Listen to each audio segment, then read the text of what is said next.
दो समस्याएं उठाना चाहता हूं। सर, पहली समस्या है कि रिचार्ज खत्म होने के बाद आउटगोइंग के साथ साथ इनकमिंग कॉल का भी बंद होना। सर, जब प्रीपेड प्लान एक्सपायर होता है या मोबाइल रिचार्ज की वैलिडिटी खत्म होती है तो आपकी आवाज बंद कर दी जाती है। फोन मेरा, सिम कार्ड मेरा, नंबर मेरा। तो सर, रिचार्ज खत्म होने के बाद आउटगोइंग कॉल बंद होना समझ आता है, लेकिन इनकमिंग कॉल बंद होना सरासर मनमानी है। सर, हमारा मोबाइल नंबर आज हमारी डिजिटल पहचान बन चुका है।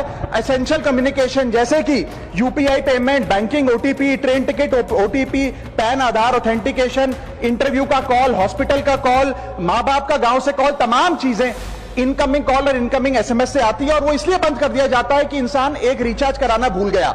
सर, इनकमिंग कॉल बंद करना is not stopping of a service, ये हमारे राइट टू कम्युनिकेशन को स्टॉप करने जैसा है। सर, जैसे आपका आधार कार्ड इसलिए एक्सपायर नहीं हो जाता कि आपने डिटेल अपडेट नहीं करी, या आपका बैंक का खाता इसलिए बंद नहीं हो जाता कि आपने मंथली डिपॉजिट जमा नहीं किया, या आपका वोटर आईडी इसलिए सस्पेंड नहीं हो जाता कि आप एक चुनाव में वोट डालना भूल गए। ठीक उसी तरह आपका मोबाइल नंबर इसलिए सस्पेंड और डीएक्टिवेट नहीं होना चाहिए कि आप एक रिचार्ज भूल गए। सर, मैं सदन में फ्री आउटगोइंग की मांग नहीं कर रहा, फ्री डेटा की मांग नहीं कर रहा, लेकिन इनकमिंग कॉल फैसिलिटी की गारंटी होनी चाहिए। मेरी 3 स्पेसिफिक मांग है। पहली, प्रीपेड मोबाइल कनेक्शन में इनकमिंग कॉल और इनकमिंग एसएमएस कम से कम 1 साल तक कंटिन्यू रहे, चलता रहे from the date of the last recharge, ताकि एसेंशियल कम्युनिकेशन चलती रहे। दूसरी, deactivation of the mobile number after 3 years. ऐसा ना हो कि आपका मोबाइल नंबर किसी को आपका मोबाइल नंबर बंद करके किसी और को अलॉट कर दिया जाए। कम से कम 3 साल का ग्रेस पीरियड देना चाहिए from the date of the last recharge. And third demand, mobile operator should introduce a low cost